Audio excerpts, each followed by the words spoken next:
Now, I know some people might be really bearish that we've dropped about 5% during this last recent correction, but I'm going to give you some hope at the end of this video, actually in the middle of this video. The whole video should be darn bullish for you regardless. So check this out. Okay, we have 10 years ago, Bitcoin was at $258. So what's the point of that? Why do I keep bringing this stuff up? It's because the people that hold the longest are the ones that win the most, all right? So you have the best investors in the world. You know, they're long-term holders. They're not day trading. They're not posting their P&L gains on Twitter for the world to see. You see a lot of these guys on Twitter and YouTube, they're fake. They're completely fake. About 99, 98, 99% of people that are short-term traders lose their butts. Okay, that's why they're not billionaires, whatever. Okay, that's just keep that in mind.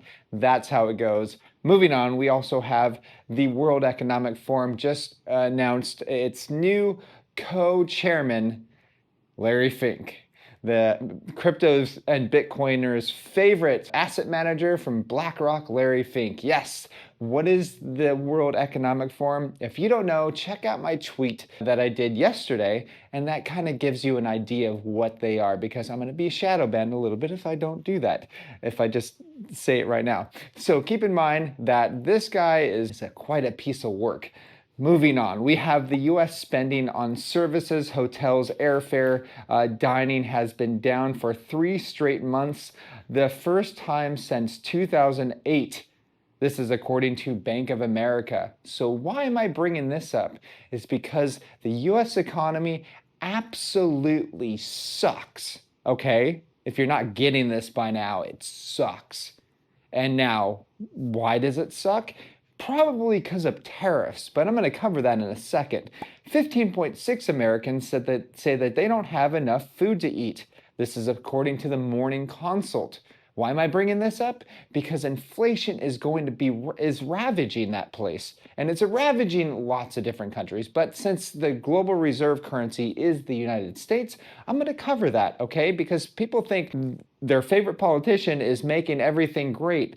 They're not, okay? The guy is run by the Federal Reserve, okay? Every single president since you've been born is run by the Federal Reserve.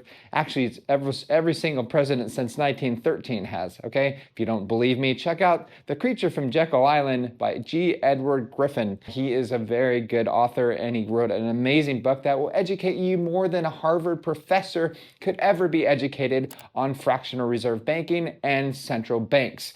Moving on, we have M2 money supply at a new to all-time high of $22 trillion. That number is not going down. It's going to keep going up. Why? Because the whole point of the Federal Reserve is to print, inflate, and own everything, okay? All right, so moving on, we have Tom Lee is an absolute madman. He's raising another $20 billion to buy Ethereum. So that's pretty bullish on alt season. Now, keep in mind, there's lots of crappy coins that can do well in alt season. Cubic could be one of them, who knows? But I'm not gonna take that risk, okay? So moving on, we also have Trump buying another $8,600,000 worth of ETH and $10 million worth of Bitcoin. And so, yes, why is he buying both? Because I think he's probably bullish on both, and his advisors say to go ahead and do this, even though he probably doesn't understand either one, because he's a politician. Most politicians don't know anything. So with that said, I'm bullish on both, because you know what? There's going to be a lot of the supply being taken off the market. Simple supply and demand, okay? Moving on, we also have ETH running from $250 to $4,500 in 8 months on its last major run. Did you hear that?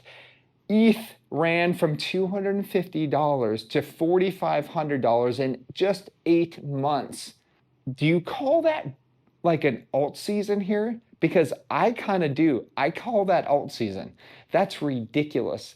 And so with that said, that's equivalent for this run to be $2,500 to $44,000. Now, I don't think that's going to happen at all right? But I'm saying right now is that alt season means different things to different people, okay? If you're an ETH and you've just rode that wave from $1,500 to now, or to $4,800, That's a really good start to alt season, don't you think? But I do think this is just the beginning. I think we're going to go much, much, much higher because, you know, it just barely passed its all-time highs. No. I think it's going to play a very fast game of catch up. And remind me about that, all right? Do you think this is going to happen? It's going to play a really good game of catch up, or do you think this is it? Do you think the 4,800 bucks was it, and that it's not going to go up anymore? Let me know what you think below. So now we also have the biggest crypto fumble ever. I wouldn't say this is the biggest one, but this guy from Ansem. Now he's a very popular guy in this space.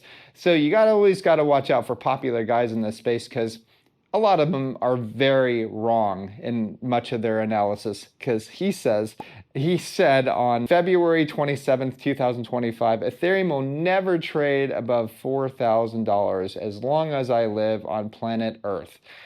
Boy, that did not age very well. What's life like on Mars? Okay, we're going to keep that one in. That was Heidi. Oh my God. With that said, if you do want to see what we are holding, what we are planning to sell during this bull market, and when we're going to be selling and when we're going to be buying back, lots of stuff. And if you want to actually educate yourself on this space so that you know what you're holding comfortably, if you want to know how I was able to hold for 13 years before I sold my first batch of Bitcoin, yes, I sold some to buy back lower. Check out learningcrypto.com. You'll love it. Bye-bye.